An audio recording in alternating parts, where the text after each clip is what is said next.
has served the LGBTQ community for over 40 years as a psychotherapist, political activist, and volunteer. Until July of 2020, she was also the executive director of the network, the first and only national program exclusively addressing the needs of LGBTQ people with cancer and those at risk. In addition to delivering cultural competence trainings to healthcare providers across the country, Liz is a full-time psychotherapist in private practice, specializing in trauma, loss, health disparities, and sexuality. And last but not Benjamin Brooks is the Assistant Director of Policy at Whitman-Walker Institute in Washington, D.C. He helps to bring quality healthcare to our community by working with our researchers, providers, and patients to advocate for evidence-based policies that capture opportunities to build health equity. At Whitman-Walker, Brooks' research portfolio includes how to create effective LGBTQI cultural competence trainings, how criminalization affects the health and well-being of sex workers, and how structural barriers prevent access to HIV prevention and treatment. So thank you all for welcoming our presenters for today. So with that, I'll hand it over. You'll see by the photos in the upper right corner who's going to be speaking, and I already missed my first cue, so sorry. I'll do better. No worries, and just let me know next, and then I can just... Exactly. I think we're just going to move on. So next slide, please.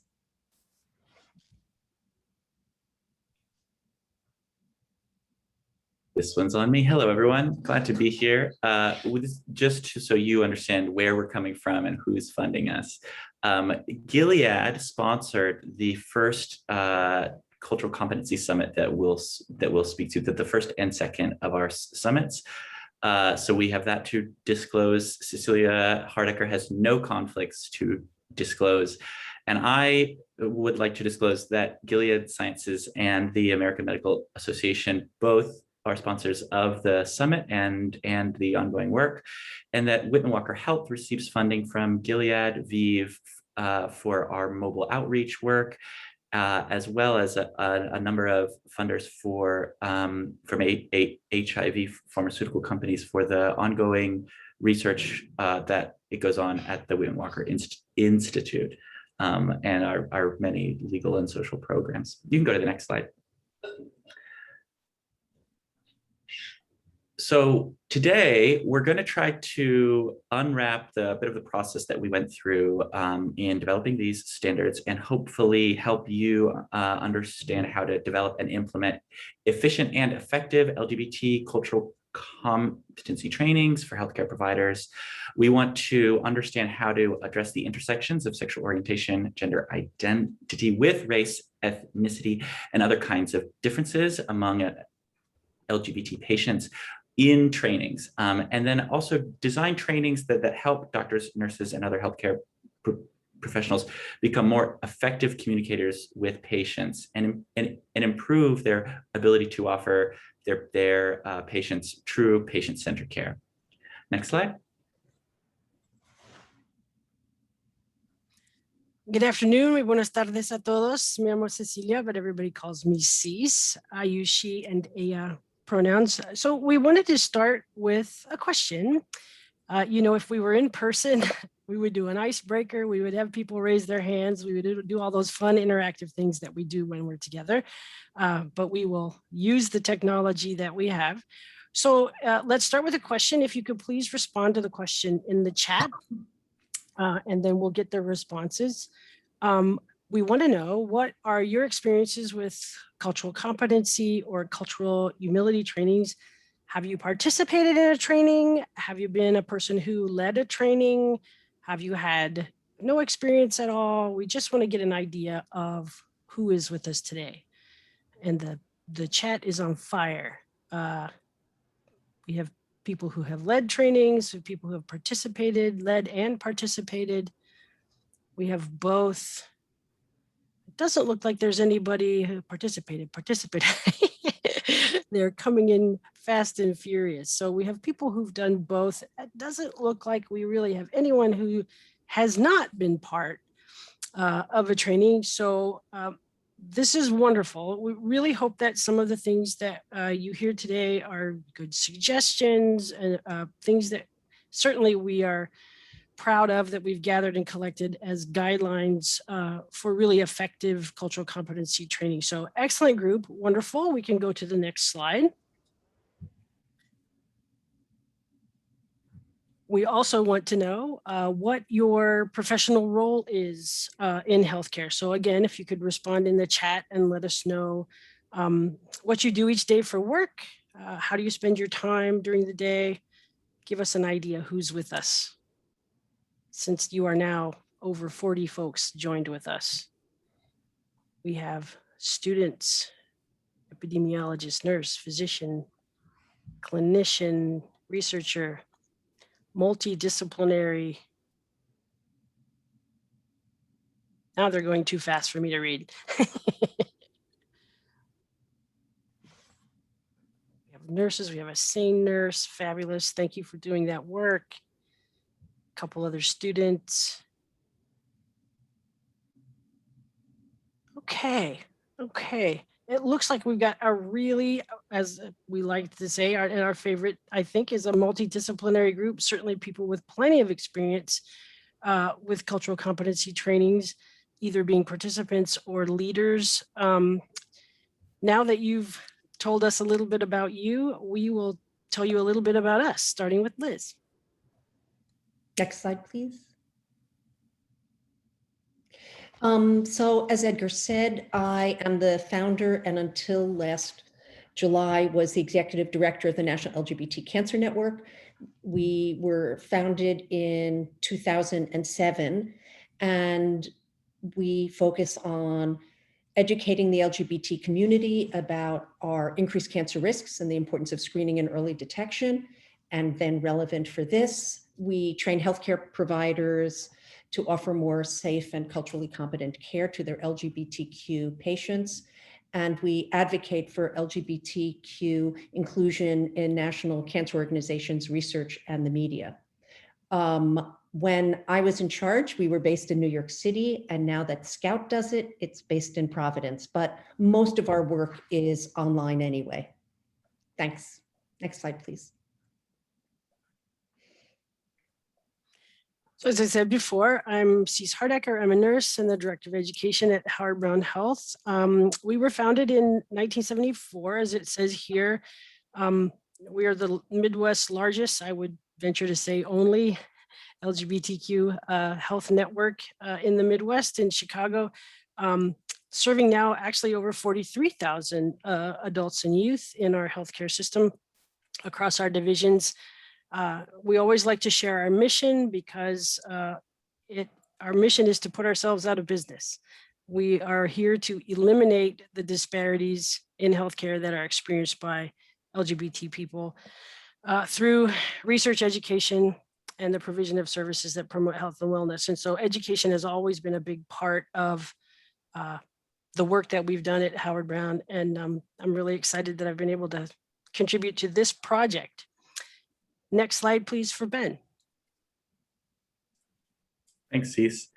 So the Whitman-Walker Institute is an offshoot of the Whitman-Walker Health System. The Whitman-Walker Health Clinic serves a patient population in Washington, D.C. with a focus on LGBTQ people and people living with HIV. We have about 21,000 patients in 2019.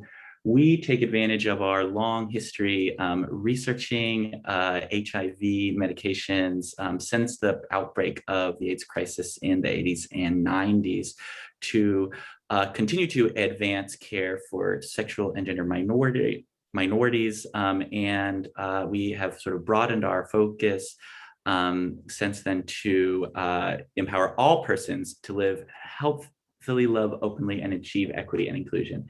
This is Zen. She really wants to be on camera right now. So we are loving working remote and excited to be here today. Next slide, please.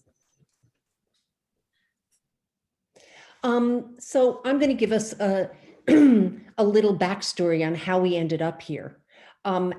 As we know from our work, much of what we do is based on our own experiences and is not reflected as well as it could or should be in professional literature or based on randomized controlled studies.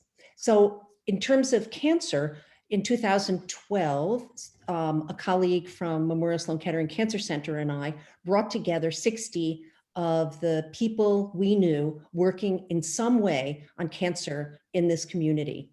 And some were clinicians, advocates, et cetera, and patients. And out of that, we wrote a white paper, which you can find online if you want, and having it signed off by 60 of these important organizations made it carry weight. It was an expert panel, a very expert panel. And then in 2016, we went to GLAMA to present our work. And we called the workshop, How to Move LGBT Health Forward When You Don't Have the Data. And so we talked about what we did, and then we broke up into small groups and to try on another idea for something that there's not a lot of data on.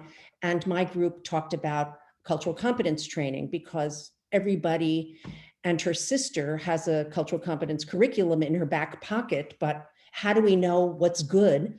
And how do we know who should be doing this or not? And how do we measure whether they're successful trainings or not, even if they're fascinating? But so at the end of, so we had a very good discussion. And at the end of the workshop, Dan Bruner from Whitman-Walker came up to me and said, no, let's really do this. No, this is really important. Let's really do it. And we did.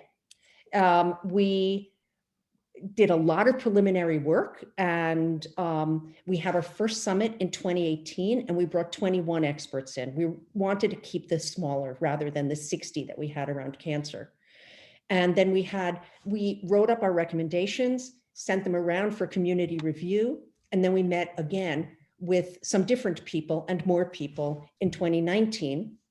And we are now preparing both a journal article that will be a white paperish thing and an online toolkit that people can access from anywhere. And we'll talk about what is in all of that for the rest of today. Thanks. Next slide, please. There's nothing to say here. I'll give you a minute to look at the list.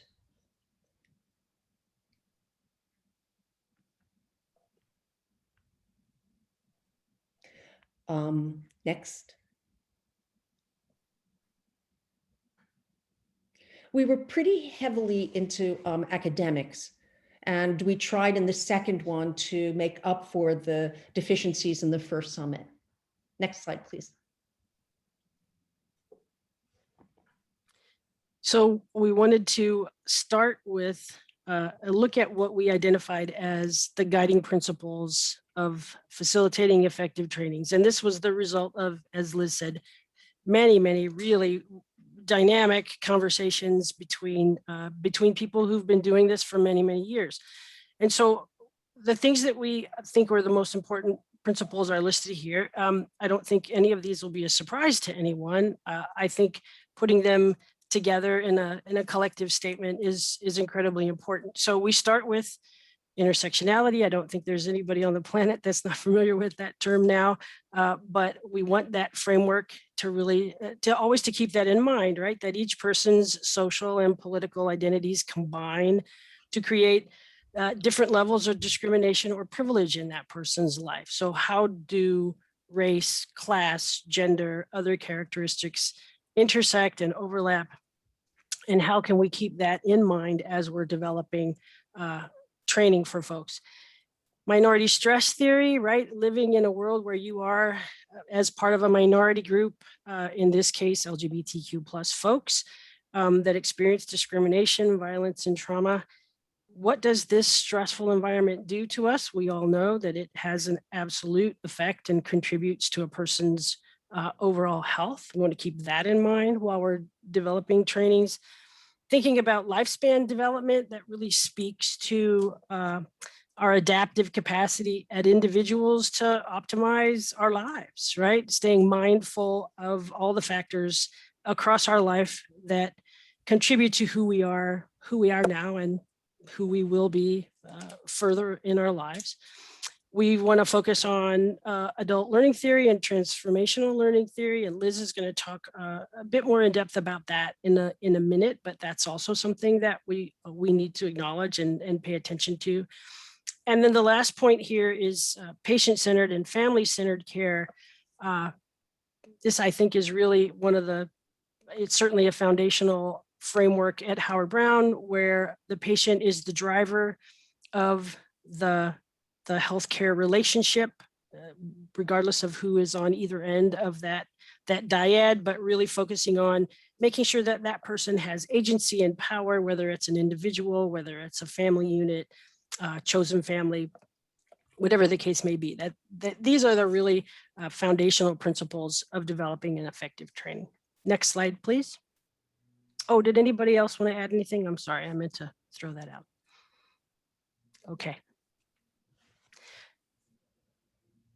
So as Liz alluded to earlier, there was a dearth of research in this particular area, but no research at all. And so I want to give an overview of sort of what we knew when we were getting started. We know and have information about the social and structural sources of the health disparities that LGBTQ people experience, which includes sort of more likely to self-medicate with alcohol, tobacco, and recreational and prescription drug use, more likely to experience discrimination and stigma in healthcare, in particular for transgender people and others with sort of multiple marginalized identities, and gender minority people of color. We know that that LGBTQ people are more likely to be in sexual networks with STI transmission occurring. So these are the kinds of things we know contribute to the health disparities that LGBTQ people experience, including, of course, discrimination in education, housing, and employment, and through legal discrimination, less access to insurance, income, wealth, and family support. So we know sort of some of how and why LGBTQ people are sicker than average in the population. What we wanted to identify is also what are the challenges with provider education. The first one being that providers, like all humans, are products of our environment, and we all come prepackaged with our own biases and information about the world. Providers are very busy. They need time-limited experiences for training. Budgets are tightening. There's a lack of uniform guidance. This is sort of one of the reasons why this work was initiated in the first place. Providers really like to focus on hard skills. They want to understand how to apply the trainings that they're in. The research on the skills is in translational science, applied sociology, and applied psychology to understand how the interpersonal and unspoken elements of the clinical visit are occurring to the patient, to sort of put them at the center of the clinical care that's happening. And of course, one of the elements of one of the primary challenges of conducting continuing medical education is that medicine is sort of embedded in the historically dominant culture in the United States of heterosexual white cisgender men. So these trainings are or can be seen as just an added educational element as we strive to live in a multicultural society. We've seen, thankfully, that there's a growing availability of cultural competency trainings.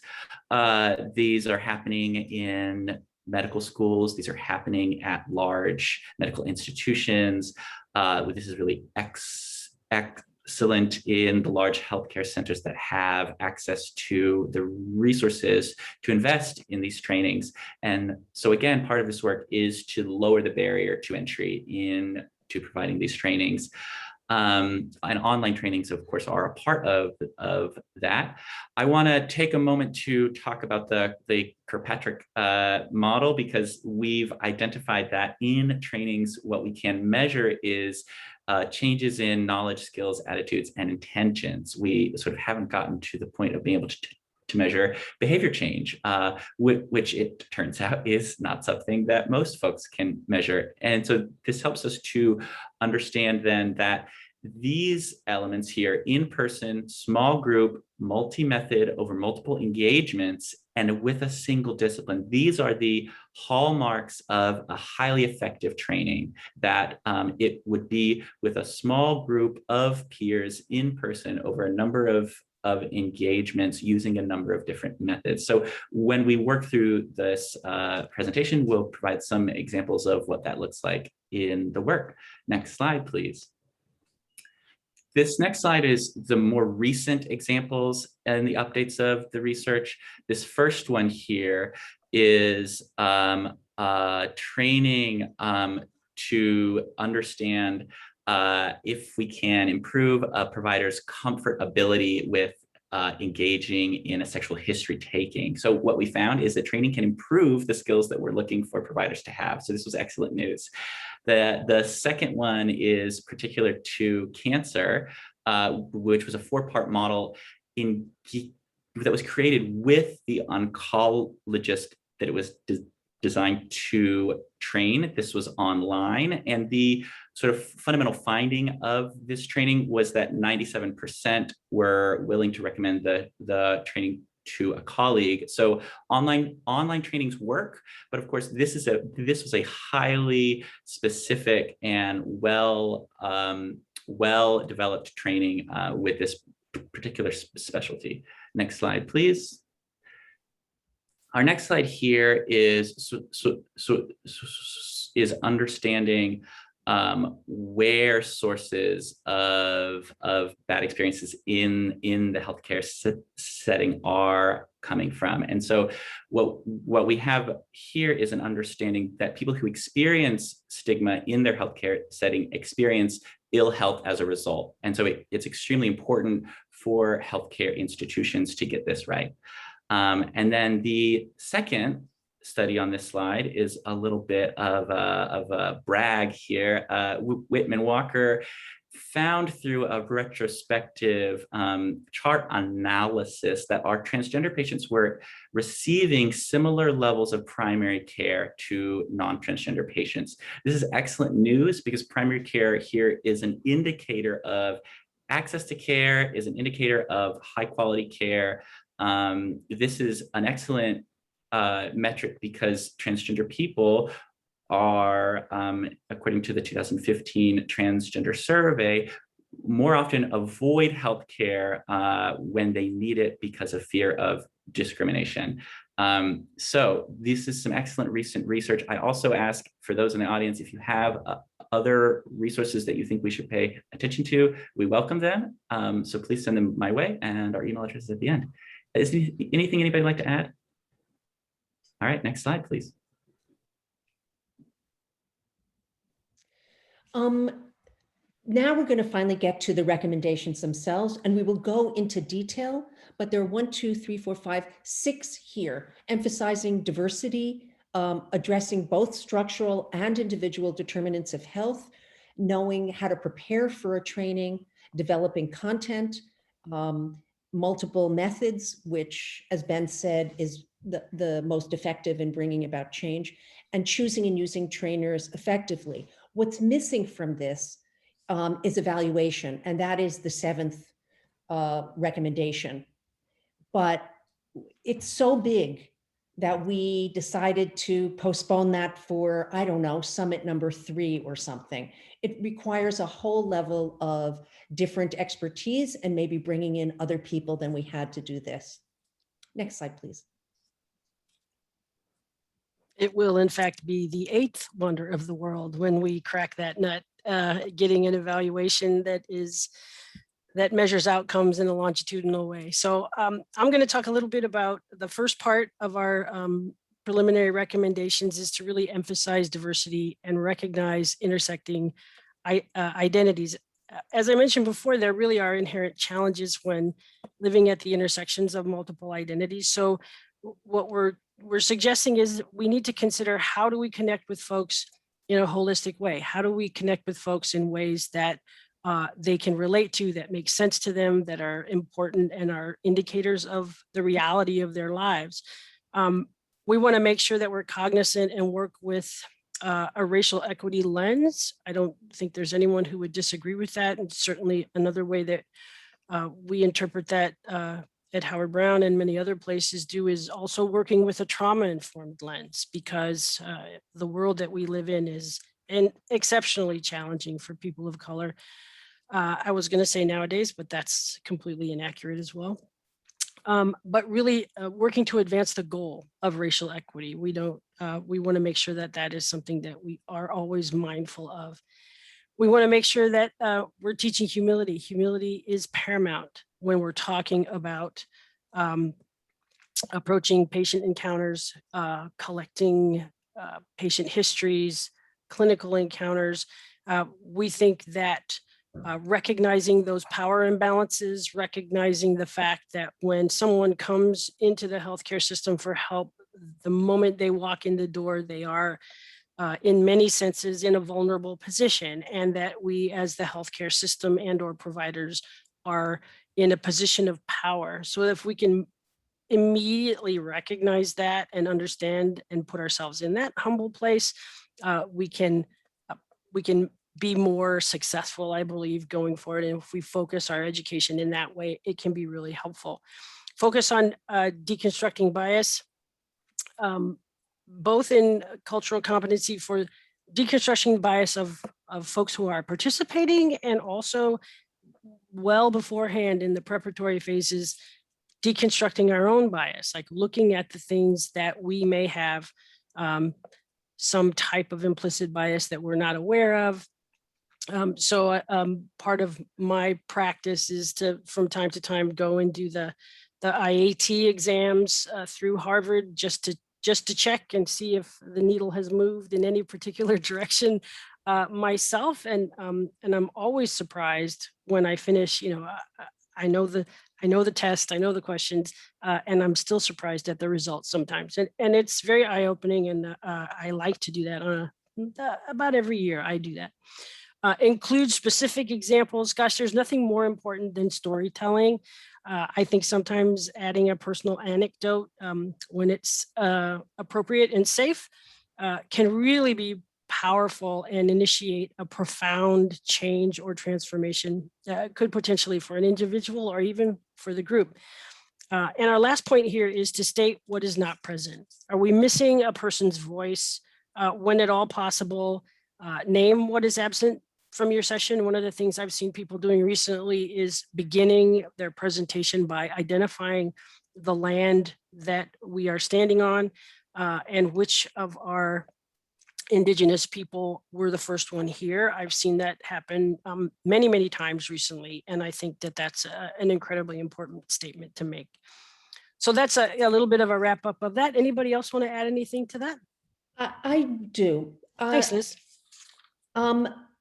Going back to humility, we decided to call what we were doing cultural competence as compared to cultural humility, because that is the more accepted language. But everything we're doing is based on cultural humility. We're just not naming it that.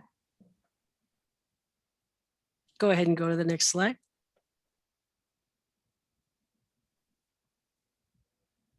So in trainings, the part of the way that we break down and emphasize the diversity is by sort of addressing for providers the determinants of health, so that providers can understand what their patients are walking in with, and the way that the provider themselves contributes to the patient's health outside of just dispensing medicine and professional knowledge. So the first, right, is that providers come into the care encounter with their histories of housing, education, employment, income, and wealth, but that they walk into the care environment and immediately are surrounded by the organizational determinants of health, which is everything from the workflow to the signage to the physical architecture, right? Like accessibility, both for wheelchairs, for deaf and hard of hearing folks, for blind folks, and for LGBTQ folks is is part of the things that the healthcare organization has influence over, and in fact needs to be mindful of. And then third and finally, when we say the individual determinants of health, we're not talking about the patients, because the provider has control really only over themselves. And so we want to focus the participants or the learners in the training on a reflective process, right? This is like identifying and focusing on deconstructing bias. And so identifying their own histories and biases and thoughts and inclinations so that they can start to unwrap the sources of health and ill health that are wrapped up in them. Does anybody have anything they'd like to add? Okay, next slide. Okay, next question. In the places that you work, or if you're a student, your school, what have you found is the most difficult thing to change relative to LGBT health and healthcare? And here are some examples like data collection, bathroom signs, normalizing pronouns, etc. Please use the chat and tell us what you found most difficult where you work. A lot of data collection. Yes. Oh.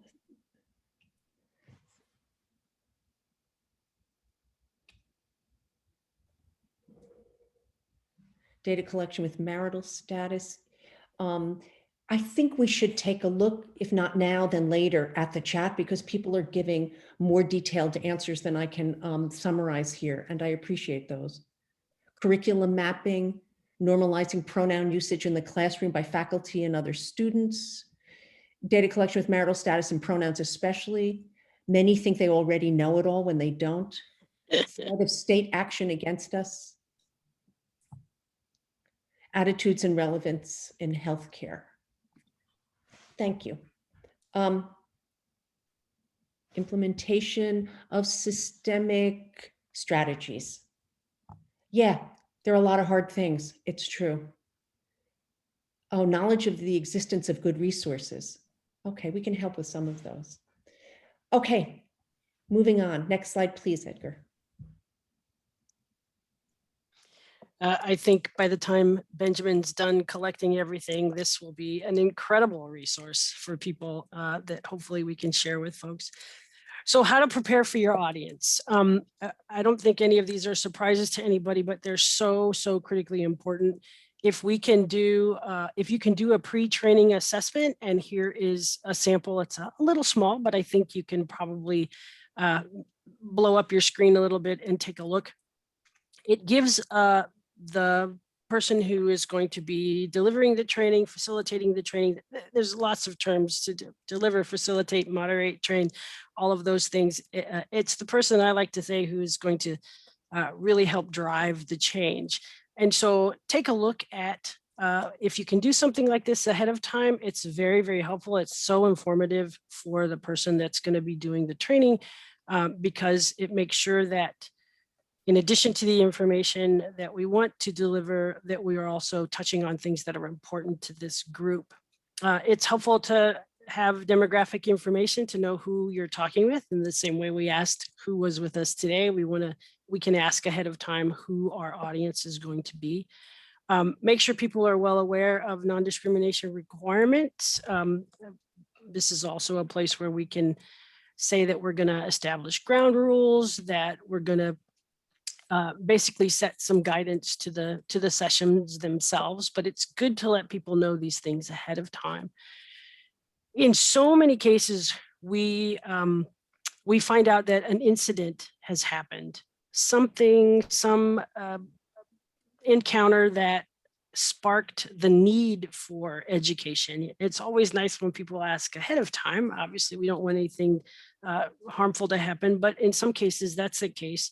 And it's always good to know what that situation was. And sometimes you find out in advance, sometimes you find out 10 minutes before you're getting ready to start. And those are the times when I'm thinking to myself, gosh, I wish I'd known that a couple of days ago. I could have planned a couple of different things.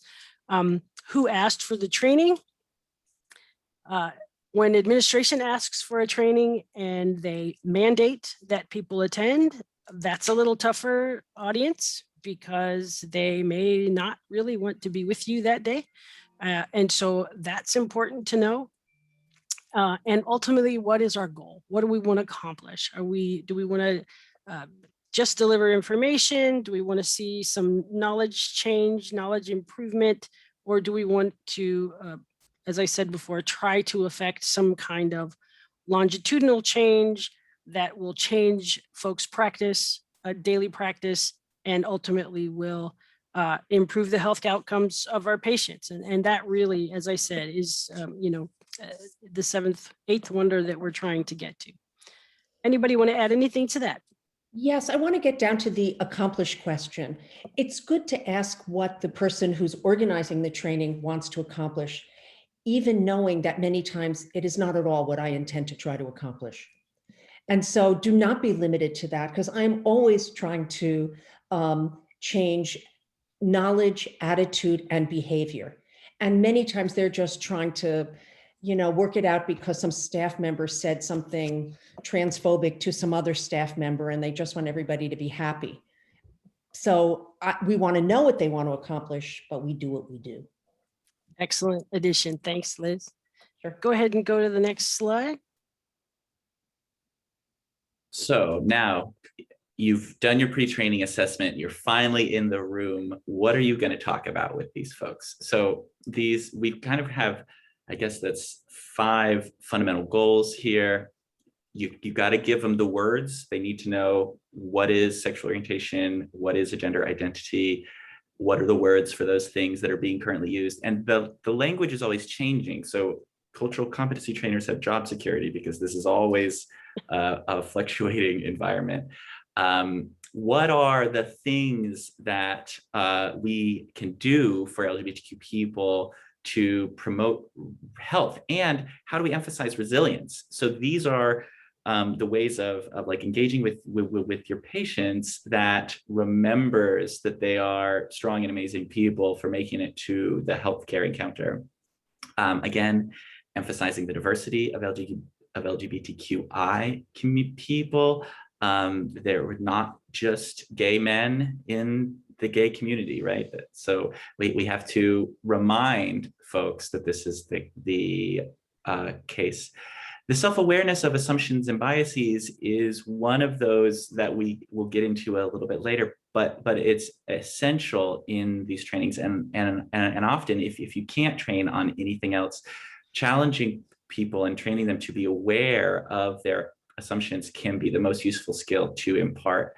And then the next, of course, is skills to provide respectful and dignified care. And this is one of those where creating the longitudinal changes in someone's practice really relies on transmuting those skills of how do you remember to look a patient in the eye when you're talking to them. And how do you remember as a provider to stay human and stay present and not be outside of the care encounter, because that person really relies on you.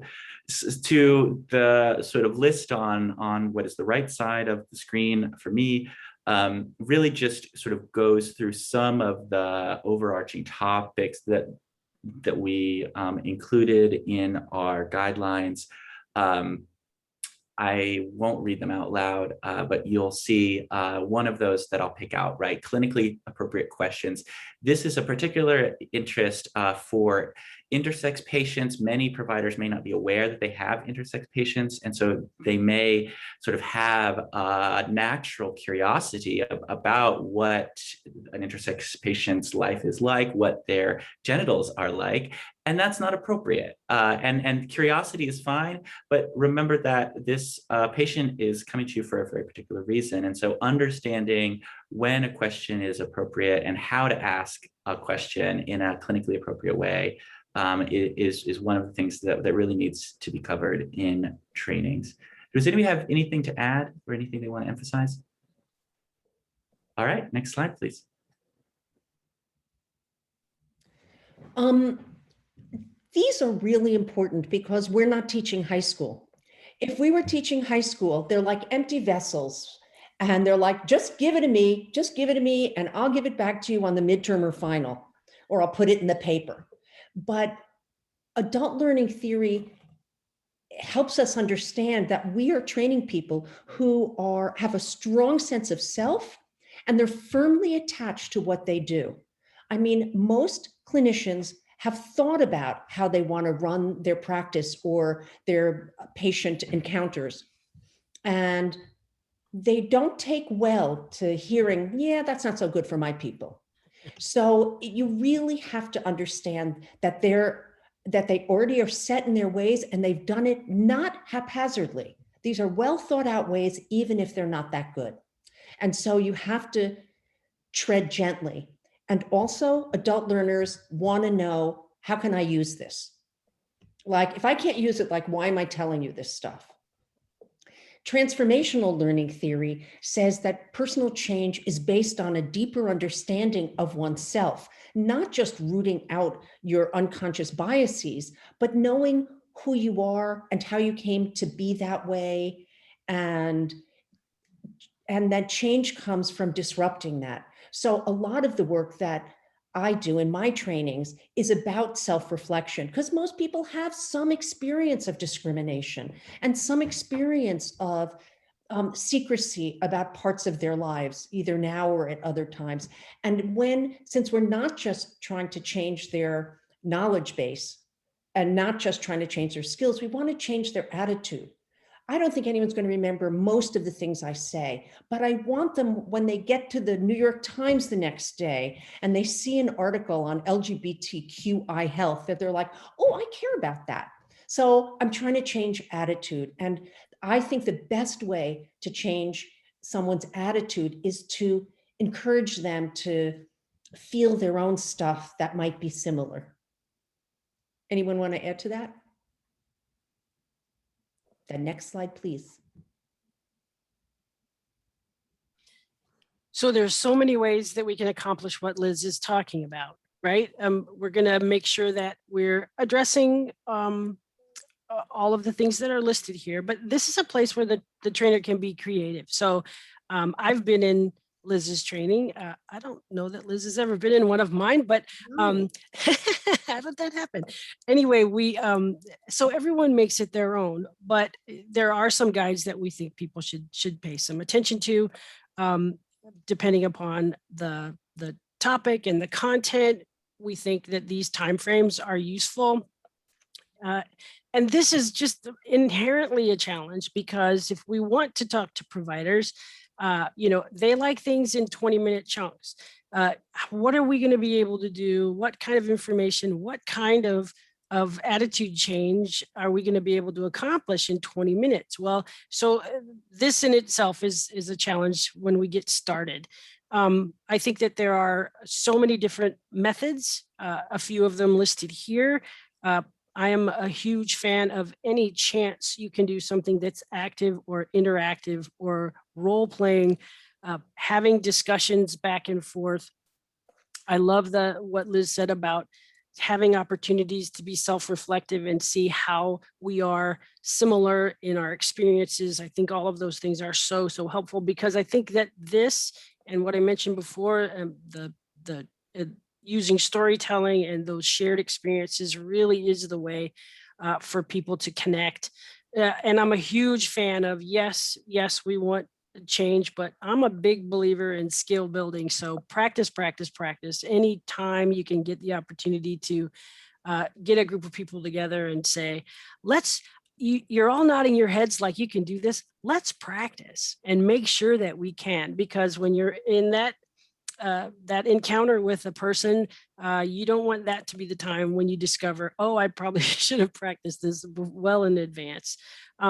Using videos, things that are recorded. There's a wonderful series. Oh, Liz, you're going to spank me for this. I can't remember the series of your patient that you did those beautiful videos where it showed the difference between an encounter with a provider who was being somewhat glib and insensitive, and then changed to, thank you, Vanessa goes to the doctor. Benjamin, thank you for putting that in the chat. Wonderful, wonderful multimedia thing that you can do, and you can watch that. And if I had gone through high school and they put everything on a television, I'd be brilliant today. You know, it's just how people learn. So this is a really effective way of delivering information. Anybody else? Yeah, I want to just say something about Vanessa Goes to the Doctor. I mean, it is a runaway hit. And I think part of it is because it's a scripted film about a trans woman of color who just gets health insurance and goes to the doctor. And so the doctor first does it like a bad way, and then it goes like, you know, and we rewinds. It was like the 50s instructional videos. But the humor allows people to relax and take in what's happening, because odds are most of the people viewing it are doing it the quote wrong way that gets the big red X. But there's no shame or embarrassment because you can chuckle as you watch it. And so I think it's therefore very effective. Oh, thank you, Edgar. Put a link in the chat as well. Yes. Okay, now we can go on. Yes, please go ahead, go to the next slide. And I don't know that we mentioned it anywhere, but if there's a way to incorporate humor, that is also a way to break the ice, because it alleviates that stress. If you can get a chuckle out of folks, you know, they're going to be a little more open to what you have to talk about. I mentioned already, as many times as you can do something that's interactive and you can practice. If you can have folks role play and give feedback, they usually are very open to that, and will take those types of things to heart. When we're working directly with providers, case studies are very, very useful. You can collect information and have yet another topic that folks can discuss. I really like what Liz said earlier about how do we encourage self-reflection. It's okay for us to question ourselves. It's okay. We just we move so fast as adults that we just don't have time to explore some of these things. And when it's something that influences your work, your daily experience, and the experience that you're providing for someone who's coming to us for care or for service, it's so important that we take some time to look internally, to self-reflect and say, well, what biases do I really have?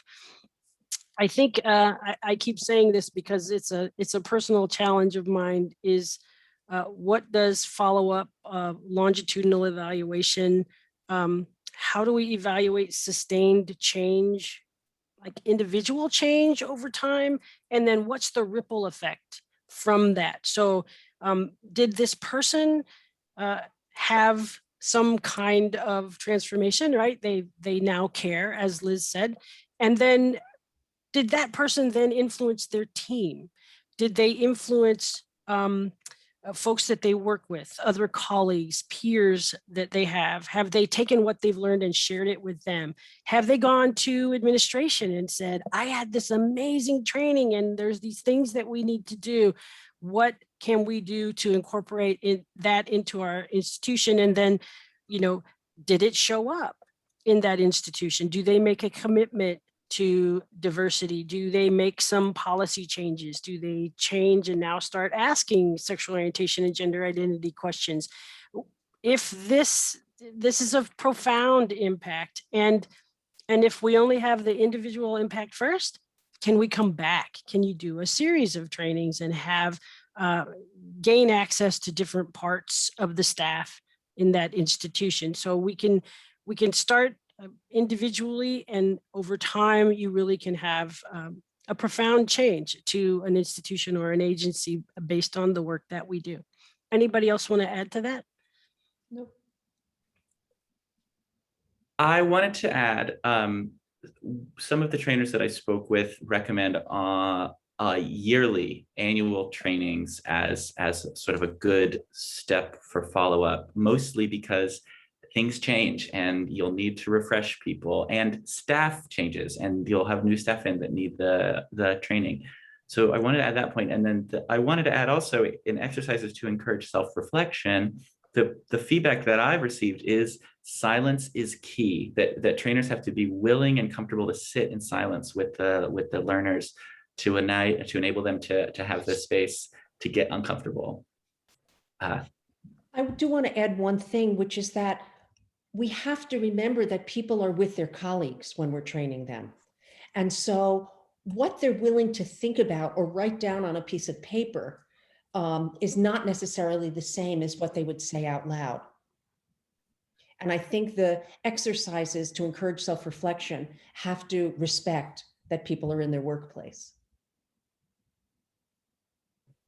Great. Go Let's ahead and go to the slide. next slide. Mhm. Okay.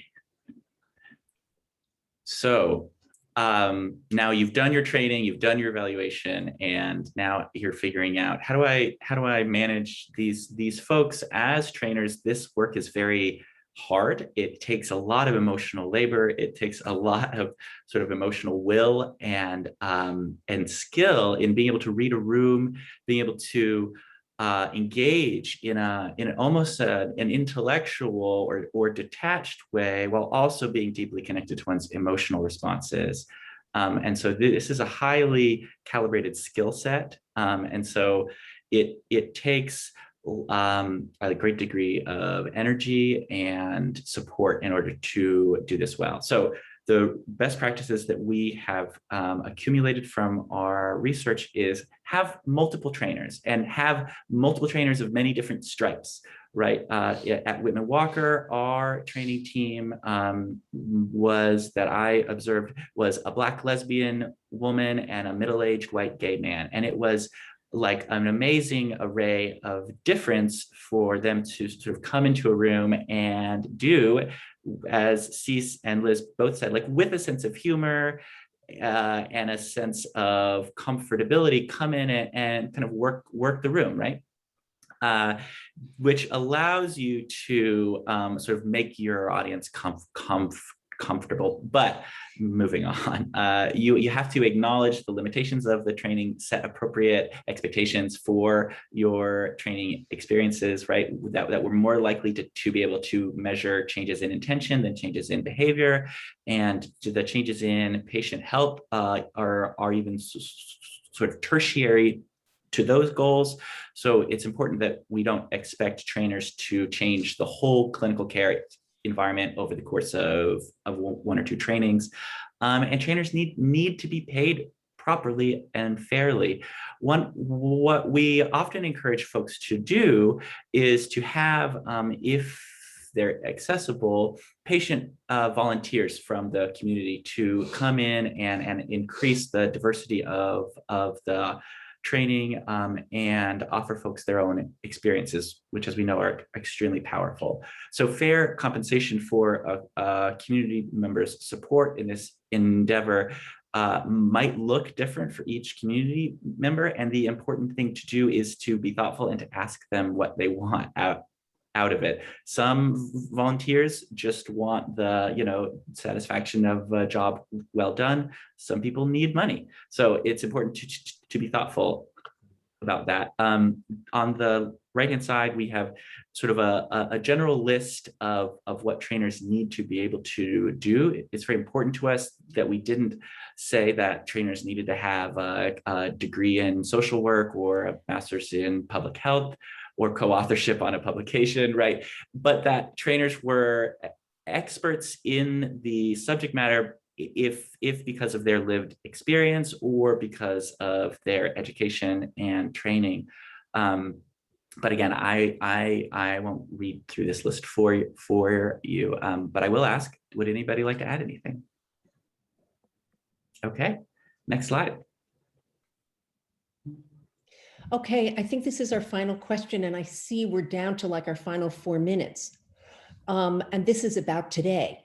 So how have you used in your trainings online platforms to create interactive experiences, which, as Cease keeps telling you, are key? Do you use breakout rooms, polls, videos, whiteboard discussions, et cetera, or something we haven't even thought of, which would be even better?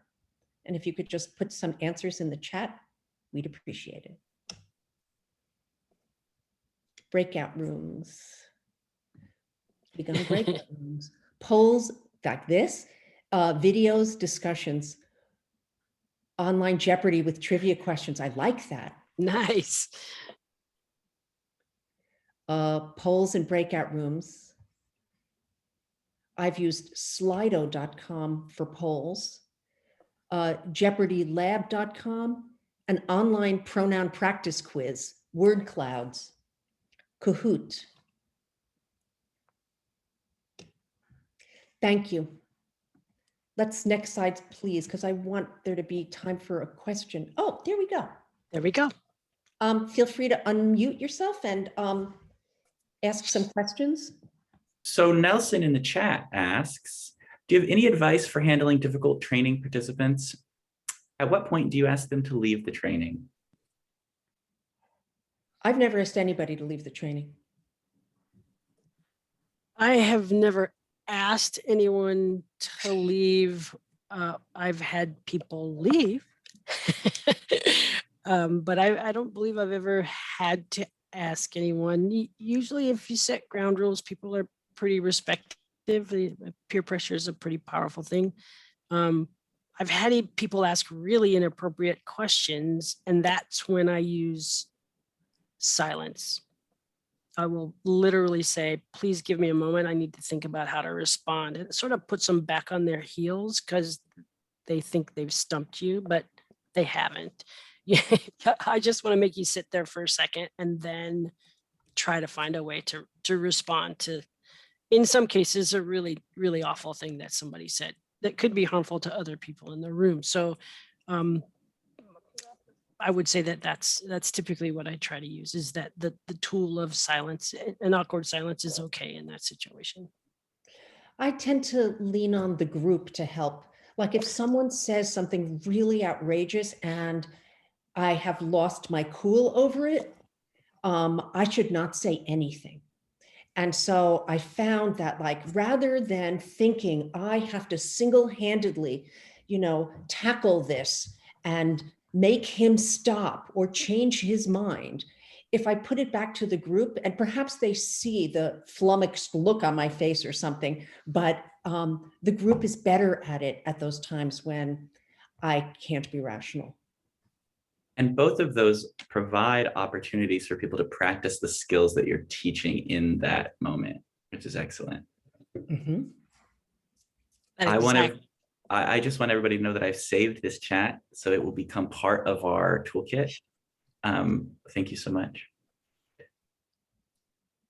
So it seems like we might have a couple minutes left, or actually we're at 4:15 now. So I guess, thank you, Liz, Cease, and Benjamin for leading us through this very comprehensive presentation. So where can folks reach you directly if they have any questions or want additional support? Next slide, please. How about the next slide, please? Yeah. Oh, there we go. Bingo.